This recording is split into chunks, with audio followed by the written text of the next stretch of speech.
Hello friends, welcome to टेकीफिन। तो इस वीडियो में हम जानेंगे कि हम कैसे अपने यूनियन बैंक ऑफ इंडिया के अकाउंट में पे या फिर बेनिफिशियरी ऐड कर सकते हैं। पे या फिर बेनिफिशियरी का मतलब यह होता है जिसको हम पेमेंट कर रहे हैं। अगर हमें किसी को फंड ट्रांसफर करना हो और अमाउंट 1 लाख से ऊपर का हो तो वहां पे तो हम यूपीआई का इस्तेमाल कर नहीं पाएंगे। तो ऐसे में हमें जरूरत पड़ती है एनईएफटी या आईएमपीएस या आरटीजीएस की। और जब भी हमें 1 लाख से ऊपर का अमाउंट भेजना हो तो वहां पे हमारे लिए जरूरी हो जाता है कि पहले हम जिसको पैसे भेज रहे हैं उसको अपने बैंक अकाउंट में ऐड कर लें एज ए पेई या फिर एज ए बेनिफिशियरी।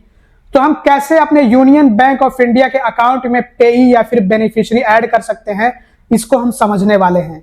हालांकि मैं आप लोगों को एकदम पूरा प्रोसेस तो नहीं दिखा सकता हूं क्योंकि इसमें सुअरपना आ जाता है यूनियन बैंक ऑफ इंडिया का।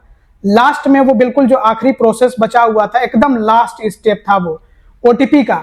वो ओटीपी अगर मुझे मिल जाता, ओटीपी में सबमिट कर लेता तो फिर मेरा बेनिफिशियरी या पेई ऐड हो जाता।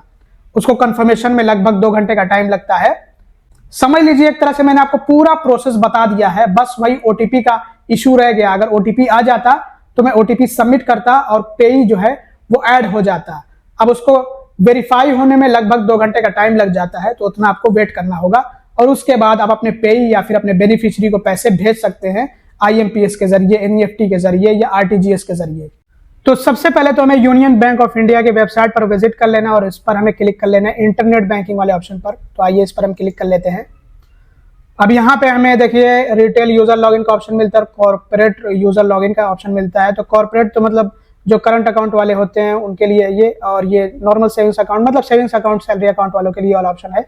तो इस पर क्लिक कर लेना है और यहाँ पे हमें अपना यूजर आईडी एंटर करना है और यहाँ पे पासवर्ड और ये वेरिफिकेशन कोड है ये यहाँ इस बॉक्स में एंटर करना है और उसके बाद लॉगिन पर क्लिक कर लेना है। आइए हम अपना user ID, password, verification code और जो है लॉगिन पर क्लिक करके आपको आगे का प्रोसेस दिखाते हैं। तो हमें ट्रांजैक्शन वाले ऑप्शन पर क्लिक कर लेना है और बेनिफिशियरी मैनेजमेंट का हमें ऑप्शन देखने को मिलता है। यहाँ पे add with in bank beneficiary, मतलब सेम बैंक का ही बेनिफिशियरी है तो ये वाला ऑप्शन चूज कर लेना है। दूसरे बैंक का है तो ये वाला ऑप्शन चूज करना है। आईएमपीएस करना है, P2P बेनिफिशियरी है तो ये वाला ऑप्शन चूज कर लेना है। तो इसमें आप देख लीजिए आपको काफी सारे ऑप्शन मिल जाते हैं।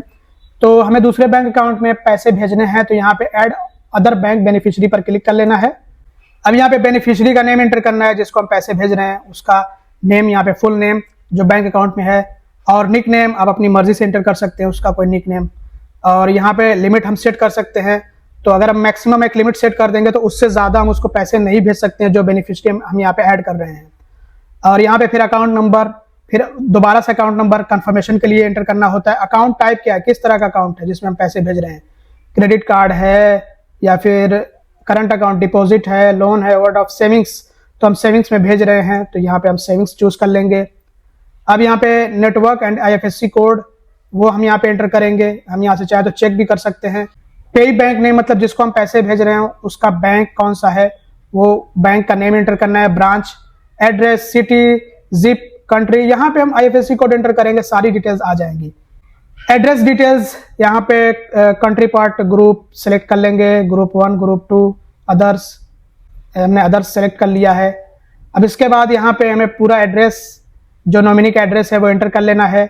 बहुत सारे लोग पूछने लगते हैं कौन सा एड्रेस, अरे आपको जो एड्रेस पता हो जहाँ पे आपका नॉमिनी करेंटली रह रहा हो वो एड्रेस एंटर कर सकते हैं आप, या परमानेंट एड्रेस है तो वो एंटर कर लीजिए, या ऑफिस का एड्रेस है तो वो एंटर कर लीजिए, मोबाइल नंबर, ईमेल आईडी ये एंटर कर लीजिए, उसके बाद कंटिन्यू करना है। आइए ये सारी डिटेल्स हम फिल कर लेते हैं और आपको आगे का प्रोसेस दिखाते हैं। दोस्तों यहाँ पे मैं एग्जांपल दे रहा हूँ, जैसे कि यहाँ पे सिर्फ आईएफएससी कोड एंटर करके और लुकअप पर क्लिक किया तो सारी डिटेल्स यहाँ पे आ गई। तो इसी तरह से आपको आईएफएससी कोड अपना एंटर करके लुकअप पर क्लिक करेंगे तो सारी डिटेल्स आ जाएंगी। सारी डिटेल्स एंटर कर लेने के बाद कंटिन्यू पर क्लिक कर लेना है। अब यहाँ पे आपको अपनी डिटेल्स सिर्फ चेक कर लेना है कि कहीं पे कोई गलती तो नहीं है, सब कुछ सही है। तो रिमार्क्स आप ऐड कर लीजिएगा एक, जैसे डिपॉजिट, मैं यहाँ पे सिर्फ एक एग्जांपल दे रहा हूँ। और ट्रांजैक्शन पासवर्ड जो आपने बनाया होगा अपनी इंटरनेट बैंकिंग के लिए वो एंटर कर लेना है, और 1 टाइम पासवर्ड यानी ओटीपी आएगा वो एंटर कर लेना है। फिर उसके बाद कंफर्म डिटेल्स पर आपको क्लिक कर लेना है तो ये डिटेल्स आपकी कंफर्म हो जाएंगी। और जो आपका बेनिफिशियरी या फिर पेई है ये ऐड होने में लगभग 2 घंटे का टाइम लगता है इसमें। तो ऐड होने में इसको 2 घंटे का टाइम लगेगा, मतलब वेरीफाई होने में, और आपको उसका फिर बाद में मैसेज या फिर जो ईमेल आ जाएगा। तो दोस्तों ये था प्रोसेस जिसकी मदद से आप अपने यूनियन बैंक ऑफ इंडिया के अकाउंट में पेई या फिर बेनिफिशियरी इजीली ऐड कर सकते हैं अगर इसमें यूनियन बैंक ऑफ इंडिया का कोई सुअरपना न दिखा तो। देखिए सारे इतने घटिया, इतने बेकार किस्म के बैंक है, ये लोग जानबूझ करके चाहते हैं कि बैंक बर्बाद हो। ये बैक एंड की जो टीम होती है वो पीछे से ऐसे काम करती है कि बिल्कुल इनका सर्वर सड़ा होता है। वैसे भी हाई स्पीड इंटरनेट पे बिल्कुल बेकार इनकी वेबसाइट ओपन होती है।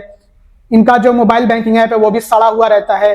अक्सर यूपीआई जो है वो सर्वर डाउन रहता है, वो बंद रहता है। डेबिट कार्ड कभी कभी अच्छे से काम नहीं करता है। मतलब दुनिया भर के इश्यूज हैं। तो अगर ओटीपी ना आए तो आप सीधा अपने ब्रांच पे जाए, अपना बैंक अकाउंट क्लोज करवा लें, यही इसका सोल्यूशन है। बाकी आप कहीं पे भी शिकायत करेंगे, सुअर पने से ये बाज नहीं आने वाले हैं। इनके नस नस में सुअर पना भरा हुआ है। इसीलिए बेहतर है कि आप किसी अच्छे प्राइवेट बैंक में अपना अकाउंट ओपन करा लें। अगर आपको अपना अकाउंट ओपन करना हो तो आप ओपन कर सकते हैं। 5 फेडरल बैंक है, जुपिटर वाला है, वो भी फेडरल बैंक का ही है। और भी दूसरे बैंक्स मौजूद हैं।